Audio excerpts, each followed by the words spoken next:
వాడపట్నం ఉన్నటువంటి ప్రతి వార్డు తిరగాలని చెప్పి నిర్ణయించుకుని నిన్న 136 వార్డులు పర్యటించాము. ఈరోజు 4వ వార్డులో తిరుగుతున్నాము. పెద్దలు ఈ వార్డు ఇన్ఛార్జి, ఈ వార్డు నాయకులు సుబ్రహ్మణ్యం గారు, అదేవిధంగా పార్టీ అధ్యక్షులు గోరల శ్రీను గారు, ఇక్కడ ఉన్నటువంటి వైఎస్ఆర్ కాంగ్రెస్ పార్టీ నాయకులు అందరూ కూడా చాలా కష్టపడి తిరుగుతున్నారు.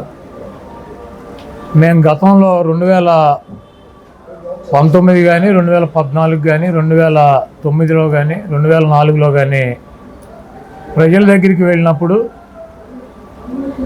ప్రతి వార్డులోనూ 400 నుంచి 500 మంది మాకు ఇళ్ల స్థలాలు లేవు, ఇళ్ళు లేవు, ఇంటి స్థలం ఇప్పించండి, ఇల్లు కట్టించి ఏర్పాటు చేయండి అని చెప్పి అప్లికేషన్లు పెట్టి మమ్మల్ని అడిగేవారు.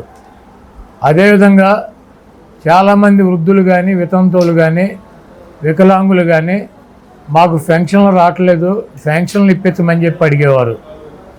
ఈరోజు మేము తిరిగినటువంటి 3 వార్డుల్లో ఎక్కడా కూడా ఇంటి స్థలం రాలేదనో, లేకపోతే టిట్కో ఇళ్ళు ఇవ్వలేదనో, మేము లబ్ధిదారులం, మాకు ఇళ్ళు రాలేదు అని చెప్పి ఒక్క వ్యక్తి కూడా నన్ను అడగలేదు. అదేవిధంగా ఒక్క వ్యక్తి కూడా మేము అర్హులం, మాకు పెన్షన్ రావటం లేదని చెప్పి అడిగినటువంటి పరిస్థితి లేదు. జగన్మోహన్ రెడ్డి గారు ఇస్తున్నటువంటి అమ్మఒడి కావచ్చు, లేకపోతే విద్యా దీవెన కావచ్చు, విద్యా కానుక కావచ్చు, ఫీజు రియంబర్స్మెంట్ కావచ్చు, చేయూత కావచ్చు, ఆసరా కావచ్చు, ఏ లబ్ధిదారుడు కూడా మాకు రాలేదు, మేము ఇబ్బంది పడ్డాం ఈ ప్రభుత్వంతో అనే ఒక మాట కూడా చెప్పాల. దానికి చాలా గర్వంగా ఫీల్ అవుతున్నాం. రాష్ట్ర ప్రభుత్వం ప్రతి లబ్ధిదారుని గుర్తించి వాళ్ళకి ఈ ప్రభుత్వం నుంచి అందాల్సినటువంటి సాయాన్ని కులాలకి, మతాలకి, పార్టీలకి సంబంధం లేకుండా ప్రతి వ్యక్తికి కూడా అందించినటువంటి ప్రభుత్వంగా జగన్మోహన్ రెడ్డి గారి ప్రభుత్వం ఈ దేశ చరిత్రలోనే రికార్డులతో, స్వర్ణాక్షరాలతో లిఖించబడుతుంది. అదేవిధంగా ఈ గుడివాడలో తెలుగుదేశం పార్టీ ఒక 30 సంవత్సరాలు బాబు కొడుకులు 3 సార్లు ఎమ్మెల్యేలు చేసి, ఇక్కడ చైర్మన్ చేసి, 14 సంవత్సరాలు అధికారంలో ఉండి ఒక ఎకరం పొలం కొని ఒక చెరువు తవ్వించలేనటువంటి వెధవలో, ఒక ఎకరం కొని ఒక పేదలకి స్థలాలు ఇప్పించలేనటువంటి వెధవలో ఈరోజు రాజకీయ ఉపన్యాసాలు చెబుతున్నారు. కొడాలి నాని ఏం చేశాడని.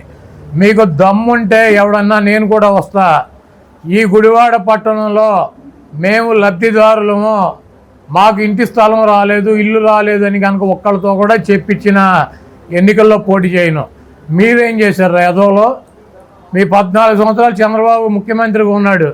ఎక్కడన్నా ఒక ఎకరం పొలం కొన్నారు ఈ గుడివాడ పట్టణంలో కానీ, ఈ గుడివాడ పరిసర ప్రాంతాల్లో కానీ? ఎవరికన్నా ఒక ఇంటి పట్టా ఇచ్చారా? లేకపోతే ఎవరికన్నా ఒక ఇల్లు కట్టుకుంటానికి లోన్ ఇచ్చినటువంటి పరిస్థితి ఉందా?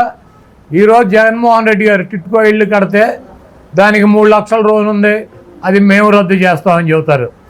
ఈరోజు ఒకటే చెప్పదలుచుకున్నా, ఏ పేదవాడికైనా సరే హౌసింగ్ కింద లోన్ ఇచ్చినటువంటి అమౌంట్ని ప్రభుత్వానికి, బ్యాంకుకి లబ్ధిదారులు కట్టినా కట్టకపోయినా 1 టైం సెటిల్మెంట్ అని చెప్పి గతంలో రాజశేఖర్ రెడ్డి గారు ముఖ్యమంత్రిగా ఉండగా ఇంటి మీద ఉన్నటువంటి అప్పులన్నీ కూడా రద్దు చేసి వాళ్ళకి క్లియరెన్స్ ఇచ్చినటువంటి వ్యక్తి రాజశేఖర్ రెడ్డి గారు.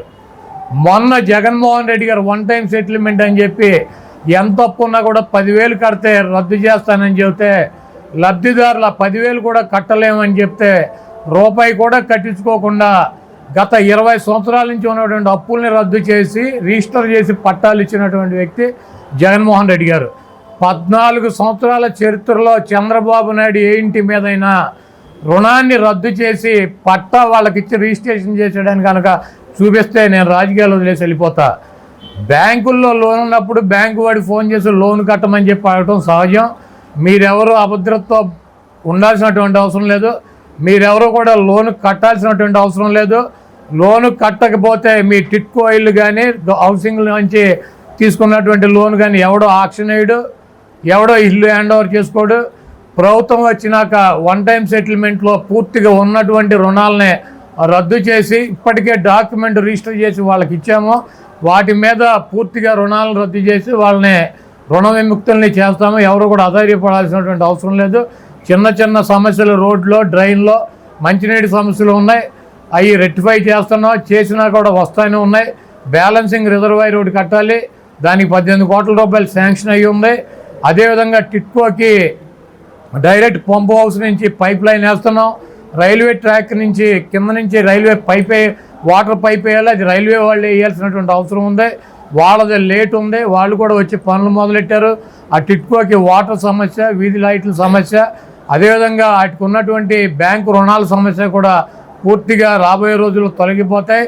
ఈ ఎన్నికలు అయినాక దాని మీద ఉన్నటువంటి 100% అప్పుల్ని కూడా ప్రభుత్వం రద్దు చేసి వాళ్ళకి రుణ విముక్తులను చేసేటువంటి బాధ్యత జగన్మోహన్ రెడ్డి గారిది, నాది అని చెప్పి తెలియజేస్తూ, గుడివాడ పట్టణంలో తిరిగేటప్పుడు ఏ వ్యక్తి కూడా నాకు పెన్షన్ రావట్లేదనో, అమ్మఒడి రావట్లేదనో, చేయూత రావట్లేదనో, ప్రభుత్వం నుంచి అందాల్సినటువంటి సహాయం అందట్లేదని చెప్పినటువంటి కంప్లైంట్ ఒకటి కూడా లేదు. ఎక్కడ కూడా మాకు ఇళ్ళు లేవు, ఇళ్ల పట్టాలు లేవు అని చెప్పేటువంటి పరిస్థితి లేదు. ఇళ్ల పట్టా అప్లికేషన్ పెట్టుకున్నటువంటి 90 రోజుల్లో ఇంటి పట్టా ఇచ్చి ఇల్లు కట్టుకుంటే 2 లక్షల రూపాయలు ఉచితంగా కూడా ప్రభుత్వం ఇస్తుంది. ఈ జగన్మోహన్ రెడ్డి గారి ప్రభుత్వంలో లబ్ధి జరిగినటువంటి ప్రతి కుటుంబం కూడా జగన్మోహన్ రెడ్డి గారికి ఓటేయాలని చెప్పి, మమ్మల్ని గెలిపించాలని చెప్పి కోరుకుంటున్నా.